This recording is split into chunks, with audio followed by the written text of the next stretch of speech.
Okay, so this is a bit of a different lesson. You'll need to write down the answers to these, or ideally, if you've got a printer at home, you can access the PDF versions of this, print them out, and just work through them as worksheets.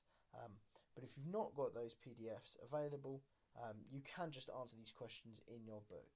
So let's take a look at these words, pause the video if you need to, work out which of these words are going where.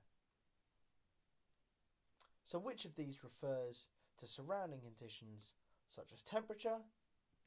Well, that's environmental. Which of them means inherited characteristics? Genetic.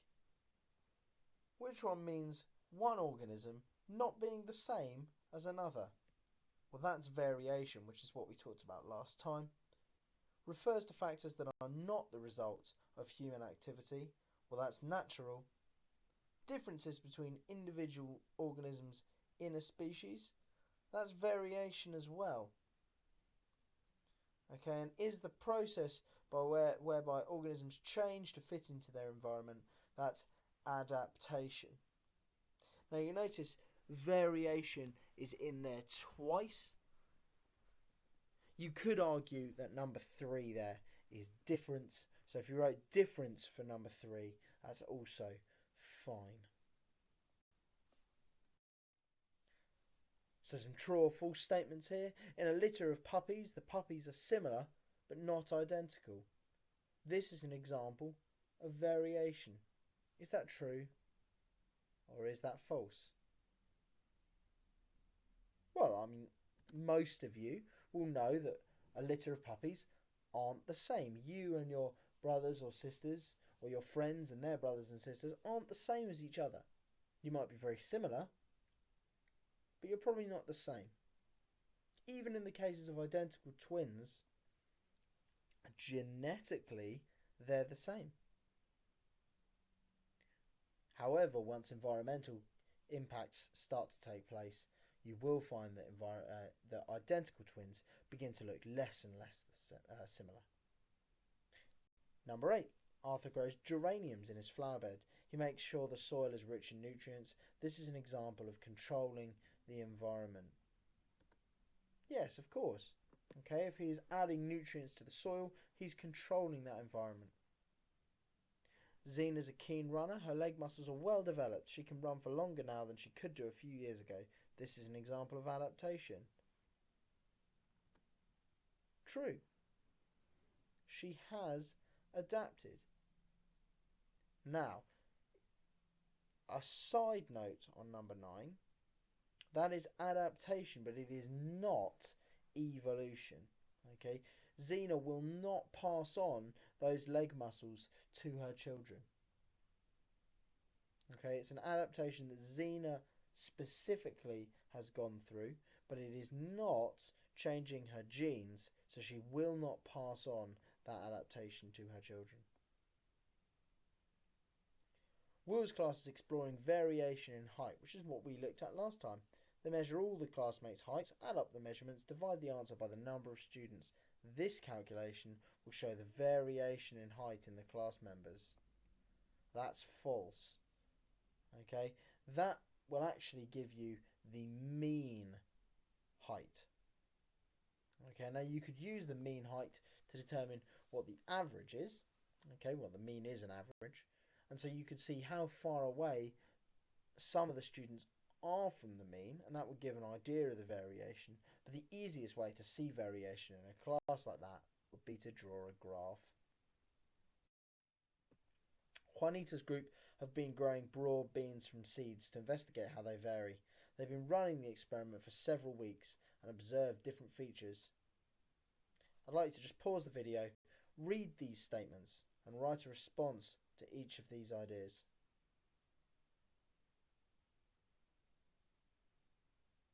Okay, hopefully you've written those down. Here's what Juanita said. She said the plants have grown to different heights, but we grew them in different pots, and we didn't make sure they all had the same amount of water. I think the variation might be due to the different conditions. Well, I agree. There is some variation, probably due to the conditions, but some variation is probably going to be down to inheritance. Here's what Michelle said. She said variation seems to affect some things and not others. They've grown to different heights, but all the plants have the same number of leaves. This could be because they're the same species. It could, however, simply be down to random chance. And Emil, we can't really tell yet if they do vary in height. Some are taller, but they're all still growing. We need to let them reach their full height. They may all grow to the same height eventually. Well, some plants can continue to grow for years, and if given the right conditions, they should grow for a long, long time. So actually trying to work out if what he's saying is correct, we don't have the capacity to be able to do that.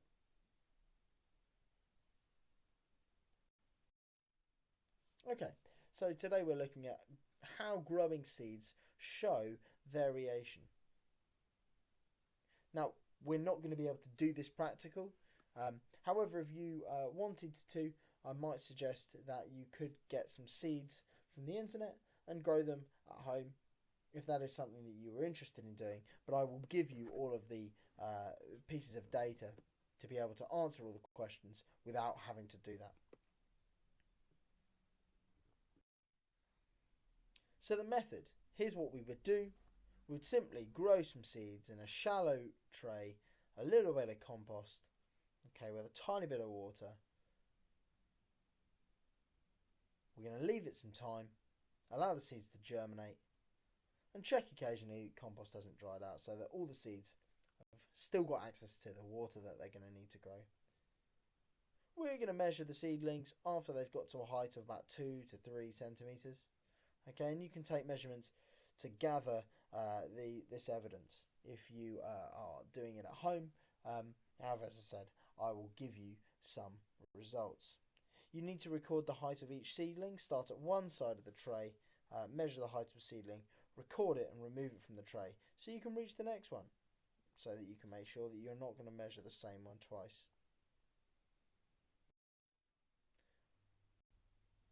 So this is the section you would do results. So if you've printed out the PDF, you can simply just put a line through this section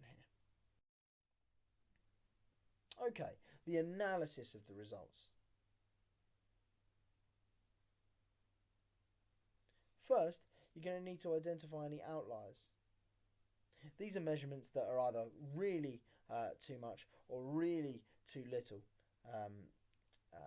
For example, it could be that one of the seedlings had died, okay, and so its result will be obviously not valid, not something that would be useful to the experiment. Obviously, when you did this, you could write whatever number of seedlings that fit into this category, but obviously as you've not done the practical, you're going to struggle to do this. So I would estimate that in most trays you would see 2 or 3. Now, we need to find the mean height by adding up all the heights, counting all the seedlings, and dividing the total height by this number. Show you're working. Remember to include the units. So here's the set of results that I promised you.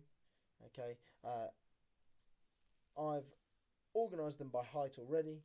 Okay, and I've shown you the number of seedlings at that height. For example, the shortest seedling here is 1.8 centimetres and the tallest one is 2.5. I'd like you to just work through this. You might need to pause the video in order to give yourself a little bit of time to do that.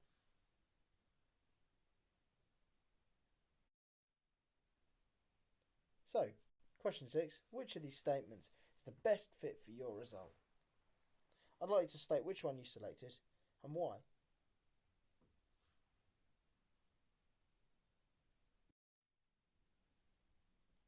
Okay, so having done this, we need to check our understanding. So Gina's group have completed their experiment and they're discussing their results. Gina says there's no difference in height between the seedlings. I know the results show some differences, but that's only because we were trying to measure from the compost, which wasn't level. Emil says there was lots of difference in height. And Zena said, I think there was some difference It wasn't huge, but some were clearly taller than others. Who do you think was right, and why? Well, I think the most obvious answer here is Xena. There is likely to be some variation in seedlings, but they're all the same species, so they're likely to be very, very similar. If there are large differences in height, I would suggest that different areas of the compost that you've given them might be having greater nutrients, or areas once they've hatched and they are starting to grow. It may be that certain areas are getting more light, and so they're able to grow faster.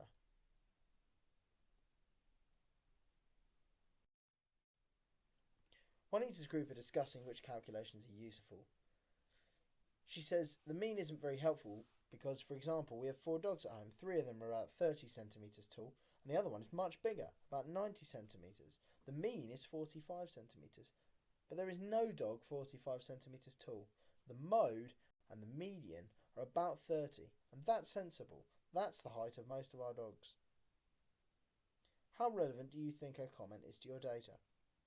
Out of the mean, the median... Sorry, I'm going to say that one again.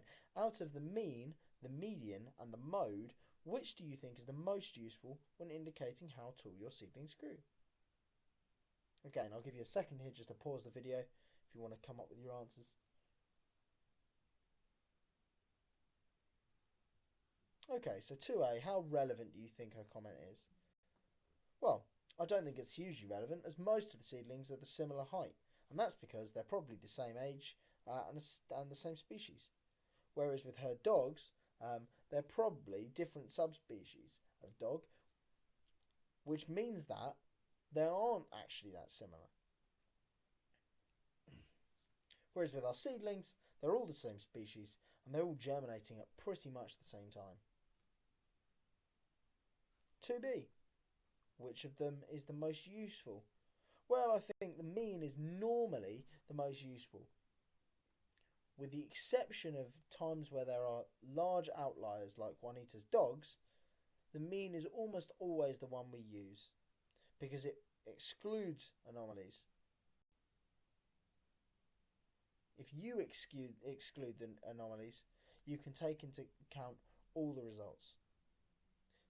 So if we calculated the mean for Juanita's dogs, we'd actually take out the dog at about 90 centimetres tall as an anomaly, and we would look at the other 3 about 30 centimetres tall, getting a mean of about 30 centimetres, which would take into consideration all of the remaining results.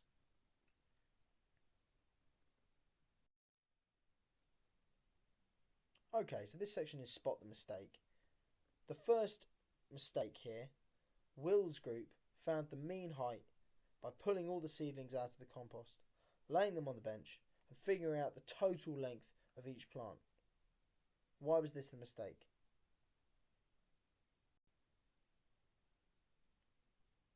Okay, the mistake here is looking at the total length of each plant. We're not able to look at the length, or Will didn't look at the length of the shoot. He chose to look at the length of the whole seedling.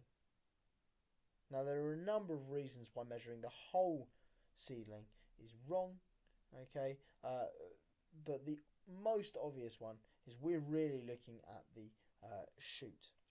Okay, it's a much more comparable bit of data because it doesn't take into consideration things like the size of the seed and the orientation of the seed, where the shoot and the root have come from. Also, if you've placed your seeds in a shallow tray, the roots may have started to bend, and that would introduce other issues. Okay, number 2. Michelle's group didn't keep their seedlings moist. Most dried out and died. They retrieved 5 or 6 survivors and used these for their measurements. Why was this a mistake? Well, this is a deeply flawed experiment. The only ones that they've been able to look at are ones that have been through a fairly traumatic start.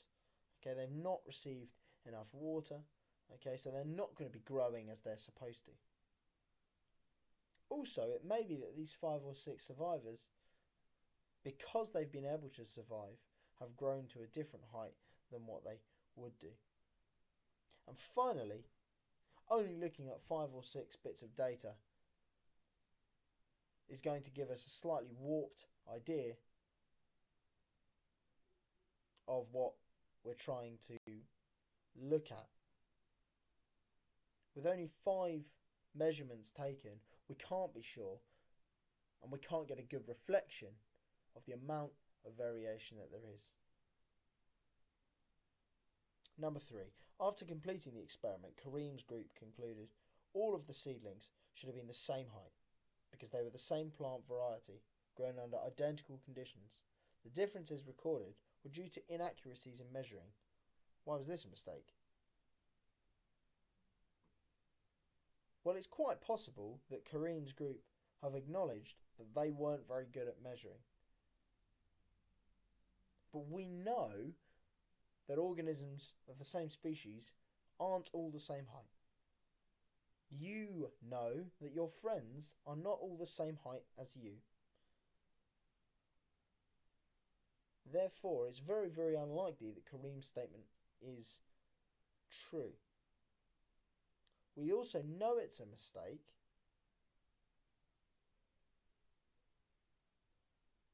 because often, if you were to do this experiment, you would be able to physically see differences in height between the seedlings. So to rule it out as a simple measuring inaccuracy is not an appropriate result, not an appropriate answer to the conclusion.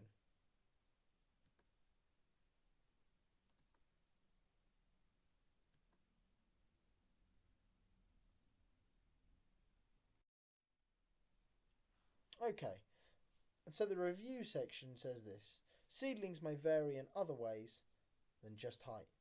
Look at the root length in your seedlings, which of course you can't do, but was there any variation? Well, yes, there will be variation. Okay, I know that you can't look at seedlings, but yes, there absolutely will be variation there. Examine the seedlings. Do taller seedlings have longer roots? Probably. We are not able to tell without doing the experiment. But probably the ones with the longer roots are able to provide more nutrients, which enables the shoot to grow higher. Number 2, for a seedling, why might being taller be an advantage? Well, you can get to the light easier. If you're taller than all of the seedlings around you, you're going to get the first go at light, and you're not going to be in the shade of any other seedlings. But why might being a little bit taller be a disadvantage? Well, if you're taller, you require more nutrients and more water. For example, because I am bigger than most of you, I require a greater amount of food input in order to sustain my body.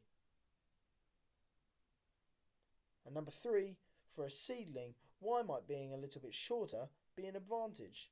Well, you need less nutrients. It's less far for the water to travel to the leaves.